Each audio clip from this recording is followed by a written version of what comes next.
Bueno, muy buenas tardes a todos. Quisiera en primer lugar, por supuesto, agradecerle al padre Carlos Acaputo que haya tenido la generosidad de convocarme una vez más a estas jornadas, en este caso con un tanto exagerado privilegio de coordinar este panel, con todas personas conocidas y muy referentes de la Argentina, en algunos casos que tengo el privilegio de conocer hace muchos años e incluso intercambiar y trabajar. Les comento brevemente, el orden de la exposición arreglado por ellos mismos va a ser, en primer término, le va a tocar a José Urtubey exponer, ahora los voy a presentar muy brevemente leyendo las líneas que ellos mismos nos han pasado, luego el profesor Horacio Guilini y cerrará Arnaldo en este panel, donde voy a tener, al margen de esta gratísima tarea de coordinarlo, la ingrata tarea de ejercer el poder de policía con el tiempo. Ya me han hecho un bonito cartel con 5 minutos que voy a tener que pasar religiosamente hablando. Como les decía, el primer expositor entonces va a ser José Urtubey. Es abogado especializado en Derecho Comercial y Administrativo en la Universidad Católica Argentina. Ha hecho un posgrado en Derecho Comercial y es máster en Derecho Administrativo de la Universidad Austral.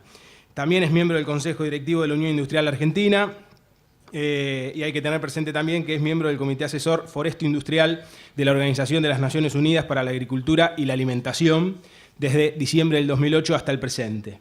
Es miembro del Comité Asesor del Consejo Empresario Argentino para el Desarrollo y es cofundador y director del grupo Tapebicuá, accionista y director de Celulosa Argentina Sociedad Anónima. Es autor, por último, de diversos artículos publicados en diarios y revistas nacionales e internacionales. Por último, en el caso de José, como en el de los otros expositores, en estas breves líneas de un extenso currículo que generosamente no han traído acá para no perder demasiado tiempo con ello. Muchísimas gracias a la Pastoral Social por invitarme, al padre Carlos Acaputo. Para mí es un honor y muchas gracias también a ustedes por compartir este panel conmigo. Yo quisiera comentarles qué es lo que provocó en mí la lectura de la última encíclica papal, Laudato Si, desde un punto de vista de un empresario, joven de 40 años y del interior. Hay muchísimos conceptos que me llegaron porque lo venía de alguna manera estudiando anteriormente a la publicación de esta encíclica. Yo creo que es una encíclica que está basada en dos pilares históricos. Vos, Carlos, recién cuando en tu introducción hablabas de que es una síntesis de la doctrina social de la Iglesia, y así es. He podido estudiar algunas líneas históricas de las encíclicas desde Populorum Progressio de Pablo VI, por supuesto Solicitud in Rei Sociales también de Juan Pablo II, Caritas in Veritatis de Benedicto XVI y por supuesto el documento de la CELAM de Aparecidas, y en todas ellas hay un avance, hay un estudio, hay una profundización del desarrollo que creo que en este caso culmina en Laudato Si con una profundización y una actualización que después vamos a comentar en alguna medida mi punto de vista. Por otro lado, decía que hay otro pilar sobre la cual, una línea histórica en la que se sostiene y que es una línea histórica de la evolución de las cumbres de Naciones Unidas. Así vemos cómo en el año 1972 en Estocolmo el mundo y a partir de los principales líderes de Naciones Unidas comienzan a estudiar la problemática medioambiental preocupados por el nivel de avance de desarrollo como se estaba suscitando en el mundo. Esto tiene en el año 1986, cuando se produce el desastre nuclear en Chernobyl, un efecto acelerador que exige en ese momento y los líderes dentro de Naciones Unidas la elaboración científica de un informe que se denominó el informe de Brundtland, Our Common Future, en donde, que fíjese que tiene mucho que ver con el título de la encíclica Laudato Si, Nuestra Casa Común, y en donde ahí se acuña el concepto de desarrollo sostenible y, por supuesto, después, a partir de este informe, también se suscitan determinadas cumbres internacionales en las cuales ya no solo el sector público, los países empiezan a interactuar bajo esta temática de estudio y de análisis de las problemáticas medioambientales, del desarrollo sostenible, sino también el sector privado. Y así vemos cómo, por supuesto, en el protocolo de Kioto, en Copenhague, y ahora vamos a hablar también en lo que es la expectativa que tenemos para la cumbre que se va a suscitar en París en un par de semanas. Volviendo un poco al concepto que se acuña en este informe de Brundtland, dice que es el desarrollo sostenible aquel que permite satisfacer las necesidades de las actuales generaciones sin condicionar la satisfacción de las necesidades de las futuras generaciones. Es un concepto dinámico en donde ya nos da una primera aproximación de lo que estamos hablando, que son nuestras generaciones venideras.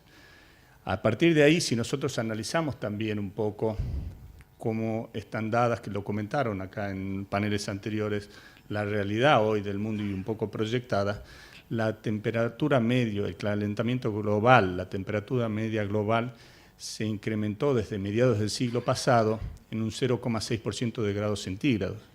Esto, por supuesto, tiene diversos efectos negativos sobre el planeta y particularmente sobre las zonas más pobres, en África principalmente, y ahí es donde impacta directamente sobre los más vulnerables.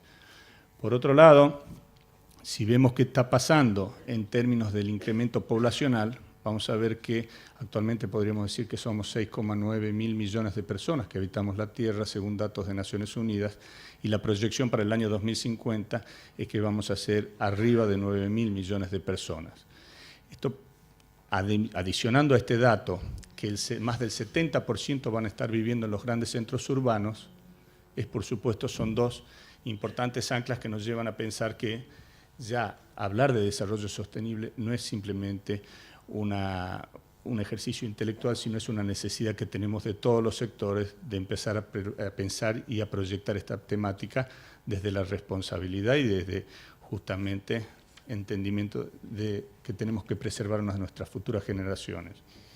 Para entrar un poco en lo que es la dimensión económica, que me pidieron que hable un poco de esto, desde una visión de un empresario, yo diría, el primer tema que me llamó la atención de la encíclica es cuando el Papa habla de la armonización en el crecimiento territorial. Él habla de las regiones, porque está hablando globalmente, pero esto automáticamente a mí me lleva a un concepto sobre el cual vengo pregonando hace tiempo, que es el federalismo. Quiero hablar un poco en términos concretos. Esta hoja de ruta de Francisco, ¿qué me dice a mí como empresario, como salteño, en qué es una problemática que podemos mejorar en la Argentina? Si nosotros vemos el artículo 1 de nuestra Constitución Nacional, nos dice que adherimos a un régimen representativo, republicano y federal. Sin lugar a dudas, creo que con 32 años de democracia ininterrumpida hemos avanzado en el régimen democrático. En cuanto al republicanismo, más allá de algunas necesidades de avanzar con cierta madurez en el mismo, pero nadie puede negar que hoy en la Argentina no hay división de poderes. Ahora, sí quiero decir que nuestra gran deuda pendiente es el capítulo del federalismo económico. El federalismo y el federalismo económico. Para darles algunos datos, el 76% de las industrias están colindando a los grandes centros urbanos. La capacidad industrial instalada, por ejemplo, de Salta es solo el 2,5% de la Argentina. Si vemos en lo que en mediciones de las zonas más prósperas, de las menos prósperas de la Argentina, hay una diferencia de 7,8 veces una sobre otra. Si a esto, por supuesto, empezamos a ver cuáles son las deudas pendientes que tenemos en la sanción de una nueva ley de coparticipación que debió darse 2 años después de la reforma constitucional del año 94, para que de esta forma se atiendan a las necesidades de las economías regionales, y no lo hemos hecho.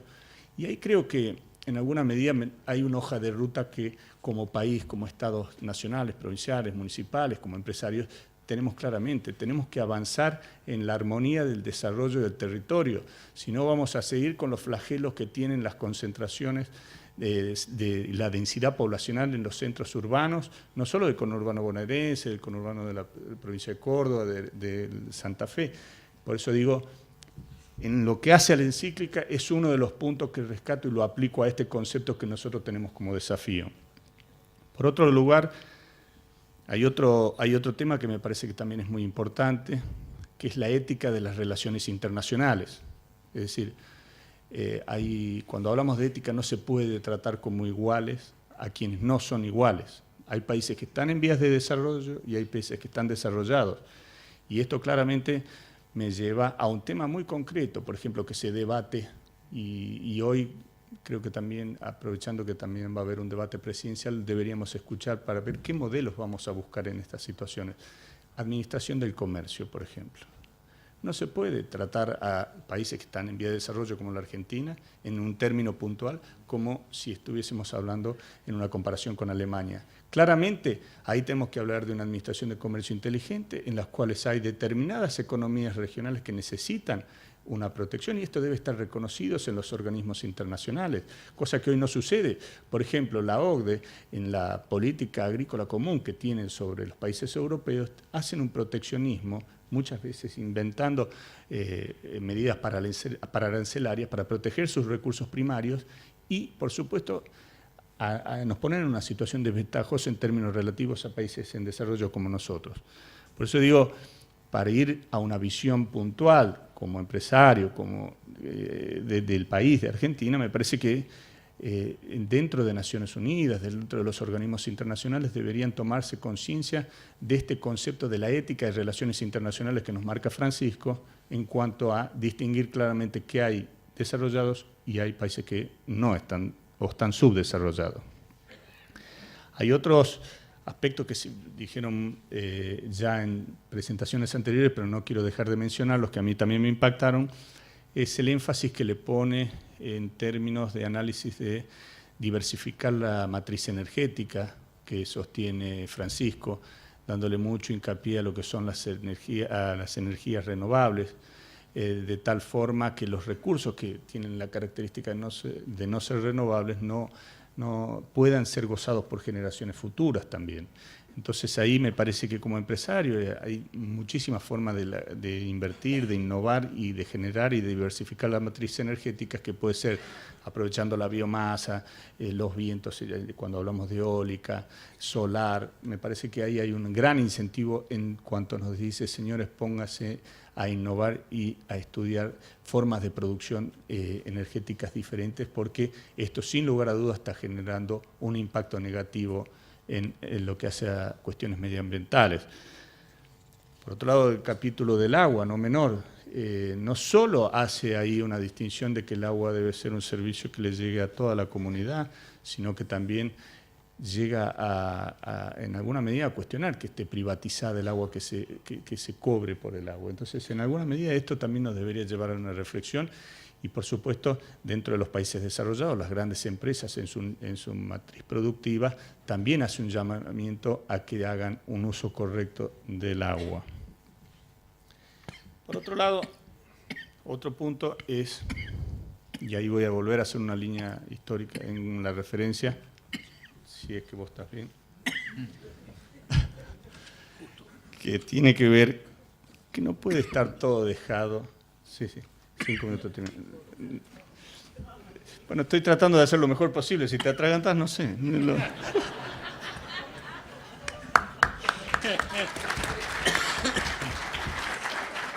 No puede estar todo dejado a las consideraciones del mercado. Yo creo que si nosotros vemos en una línea histórica clarísima, la crisis que se dio en Wall Street en el año 29 dio lugar a lo que nosotros hemos conocido como el welfare state, estado de bienestar, en donde el Estado empieza a ocupar un rol preponderante, por supuesto articulado con el sector privado, pero entendiendo que las famosas dejar librado al mercado no podía ser la solución de los problemas poblacionales. A partir de una crisis nos dimos cuenta. Esto llegó a este estado de bienestar hasta el año 69, en donde la crisis del petróleo da lugar a, hemos visto los gobiernos inclusive de Margaret Thatcher en Inglaterra, de Ronald Reagan en Estados Unidos, en donde se empieza a dejar al sector privado, al mercado, librado todo este tipo de responsabilidades en forma exclusiva. Por supuesto, después de pasar en el año 89, en donde ya se rompe y se empieza en un mundo unipolar con la caída del muro de Berlín, vemos que evidentemente tampoco fue la solución, porque si no, no hubiésemos experimentado hace no mucho, en el año 2008, la crisis subprime y la crisis de Lehman Brothers, que tuvo una repercusión negativa y sigue, y hoy lo seguimos viendo. Y eso claramente nos lleva a una situación de analizar de que estamos en economías mixtas, en donde es obvio que no pueden estar librado al mercado este tipo de consideraciones cuando hablamos de desarrollo sostenible. Y para ir concluyendo, porque el tiempo es tirano, yo creo que hay algunas palabras que me llamaron mucho la atención, y algunos conceptos. Nosotros no somos, cuando hablamos del Papa en el encíclico, cuando nos muestra somos propietarios, no discute la propiedad privada, pero sí nos pone en una condición de administradores de los recursos. Administradores significa tener la consideración de saber que eso es una propiedad, esos recursos naturales también lo tienen que gozar generaciones futuras.